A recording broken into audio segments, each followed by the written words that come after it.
શું તમે ક્યારેય એવું નોટિસ કર્યું છે, જેવું આપણે સોશિયલ મીડિયા ખોલીએ છીએ તેવું જ આપણને એવું લાગે છે કે આપણા કરતાં બીજા લોકો વધારે ખુશ છે.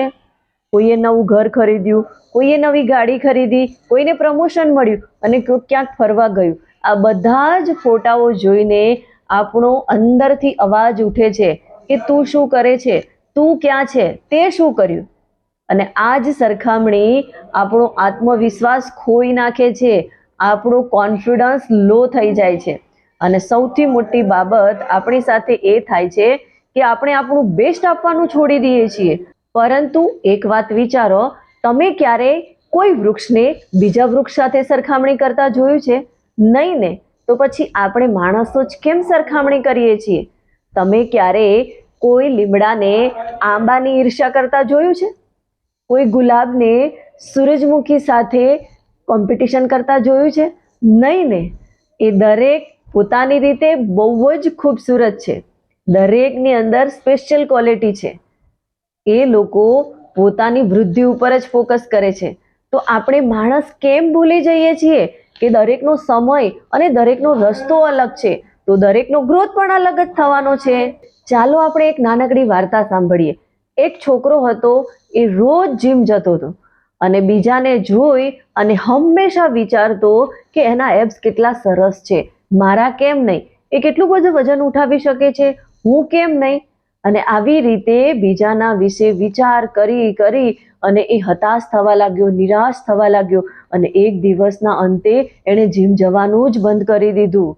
અને ઘણા સમય પછી એણે ફરી જીમ જવાનું શરૂ કર્યું અને આ વખતે એણે બીજાના ઉપર ધ્યાન ના આપ્યું, એણે ધ્યાન આપ્યું પોતાના ઉપર. એણે પોતાના ઉપર કામ કર્યું અને રોજ એણે 1% પોતાની અંદર સુધારો લાવવાનું કામ કર્યું. અને એક દિવસ એવો આવ્યો કે 6 મહિના પછી એ જ છોકરો બીજાના માટે ઇન્સ્પિરેશન બની ગયો, બીજાના માટે હીરો બની ગયો. અને ખરેખર એ છોકરાને બોધ મળ્યો હતો કે કમ્પેરિઝન મોટિવેશન નથી લાવતું, એ ફ્રસ્ટ્રેશન, હતાશા, નિરાશા લાવે છે. પણ કન્સિસ્ટન્સી જ પરફેક્ટ રિઝલ્ટ લઈને આવે છે. મિત્રો, જ્યારે આપણે આપણી સરખામણી બીજા સાથે કરીએ છીએ ને, ત્યારે આપણી એનર્જી ઓછી થઈ જાય છે અને આપણું ધ્યાન આપણા ગોલ પરથી હટી જાય છે અને બીજાની સફળતા તરફ ધ્યાન જાય છે. પણ જ્યારે આપણે આપણી પોતાની જાત સાથે સરખામણી કરવાનું શરૂ કરીએ છીએ ને, ત્યારે આપણે એવું વિચારીએ છીએ કે હું આજે ગઈકાલ કરતાં કેટલો બેસ્ટ છું અને અહીંથી જ આપણો સાચો ગ્રોથ શરૂ થાય છે. મિત્રો, દરેક માણસનો સમય અલગ હોય છે. કોઈ 25 વર્ષે સફળતા મેળવી લે છે, તો કોઈક 40 વર્ષે, તો કોઈક 60 વર્ષે. અને તમે પણ જો અટકશો નહીં અને હંમેશા ચાલતા રહેશો તો તમે પણ તમારી મંજિલ સુધી જરૂરથી પહોંચી શકશો.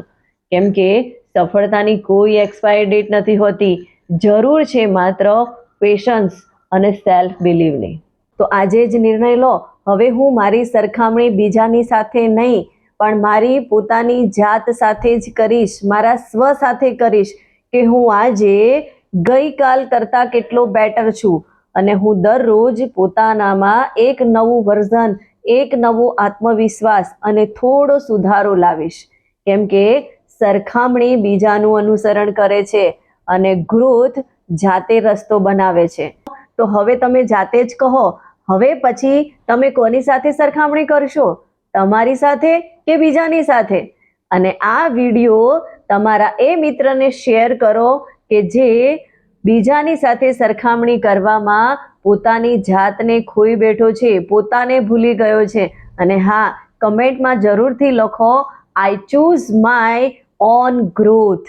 કારણ કે પરિવર્તન ત્યારે જ શક્ય છે જ્યારે વિચાર બદલવાની તાકાત હોય. મળીશું નવા વિડીયો સાથે. ત્યાં સુધી સોચો બડા ઓર બેખૌફ જીઓ.